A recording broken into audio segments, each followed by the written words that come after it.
Hello, ladies and gentlemen. It is I, the Corporal, bringing you a review on Old Reliable, the Nerf Rapidstrike CS-18. Don't know what that stands for. Maybe it stands for like the mag or something. Anyway, so this is actually my second take because I kind of messed up something, but yeah. So the Rapidstrike, pretty good blaster. You can see the results right there. It's like, oh dang, I can't stop singing its praises and all that. So I'm going to get into a little bit of rant here. Is that the reason why I wanted to do this video was because the pulse rifle came out. But the pulse rifle then is like same FPS as this thing, and I'm like, well, I could just mod this thing right here to look like a pulse rifle, and people have done that before. And I have essentially the same blaster because it's like and it's a lot cheaper. I'm like, okay, well, it has the Mega Dart. Well, so do I have the Mega Dart.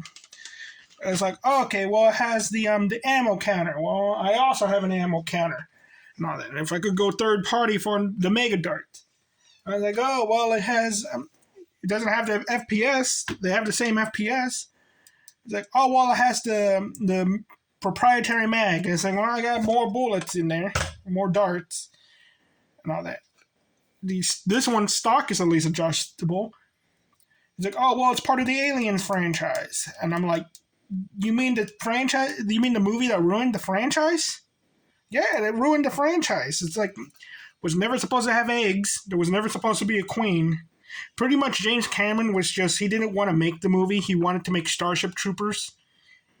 And so and there are interviews where he admits this too.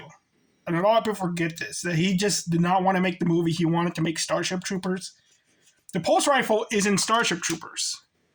The dropship is in Starship. There's even a pinup on the dropship that is a reference to Starship Troopers. They're also fighting bugs. They call the aliens bugs, even though they're not bugs. And so they call them bugs because of Starship Troopers. And the aliens act nothing like they acted like in the first movie. And all that. Because a lot of like, oh, well, it's going down in vents and everything like that. Oh, the thing also walked around in the hallways and didn't care. The thing's immune to the amount of energy that the rocket ship's engine could fire. It hates fire for some reason. And supposedly, there's like a thing that could be considered a plot hole in the first movie that kind of justifies them being weak to bullets, but it's like, well, if you count that, then you have to take out another aspect. I could get into a whole thing about just how bad Aliens is as a movie. And I hate it when people say, oh, James Cameron's Aliens, because it's not his. It's Ridley Scott's world. It's his characters. H.R. Geiger's designs. And I think it was his notes. Like a lot of the stuff from that movie was like already in concept design and everything like that. And again, he took out like the thing that actually tied a lot of things together was that the company was supposed to be the Tyrell Corporation, not the Wayland Corporation.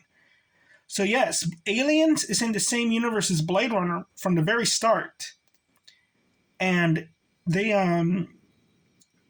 James Cameron ruined that, and we had to wait till Prometheus for the confirmation. And that's just BS. And it also makes Cameron's movie a lot dumber because the PD special, the gun Deckard uses, is actually a really high-tech weapon.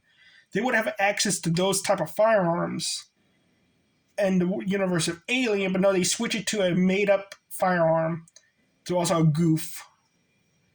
And anyway, but yeah, the pulse rifle is like, it's oddly enough more accurate to the movie than the one in the actual movie, which is weird. But I was like, $100 for that when you got Old Reliable here and you could do so much with it. Again, singing the praises. This thing has, again, they're both going to have like 192 rounds per minute, 65.75, which I said was okay. So like both of them are okay. And all that, but it's like accessories. You got it for the mag. You got this thing for the mag. First time we ever got like an 18 round mag, and it was all clear. So that's pretty awesome. sling attachment points on this thing are also awesome. Look at that. In the perfect positions. The comfort, this thing is front heavy, but it doesn't feel wrong. I don't know why. Like, you're one-handed, like, yeah, it's going to slow down, but you properly use it like a rifle and all that. I was like, this thing feels so comfortable. The stock is adjustable only by 2 things, all the way out and all the way in, but it feels good. You get a cheek rest and all that. It looks amazing. This thing looks like an actual firearm. Like, it kind of looks like the pulse rifle. But it also kind of looks like a FAMAS, a French bullpup. But I think the closest thing, it does look like the pulse rifle to my chagrin.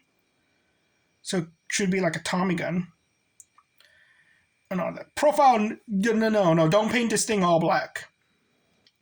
This thing, like, if you silhouette this thing, it kind of looks like a firearm. Do not do that. It's a cool looking blaster. You could just sci-fi it up, but paint it all black. No, do not paint it all black. Tactical points. This is great. Side tack rails on both sides. Some blasters don't even have that anymore. Top, bottom, top. Freaking great. What else do we have? Rockets. Well, it can't use rockets. Mega, it can use the Mega. Internals, great. This thing, take it apart, you could fix it. Okay? And that goes with the modability too. Like, you could really mod this. I've seen people cut the barrel off, cut the stock off, and turn it into a pistol. This is kind of like oddly enough, it's kind of like the AR-15 of the Nerf guns, even though, because it's so moddable. And it's probably because it's just so old. You just customize it so much. And because it's been around for so long, that's probably why it's such a good moddable thing. But also, we've learned from this thing. We've learned how to mod things because we've Frankenstein and tinkered with this thing. And all that. We could take out the internal stuff out of this stuff and put it in a different blaster, like the BAR, the Fortnite BAR and all that. So this thing was like the first test subject and everything.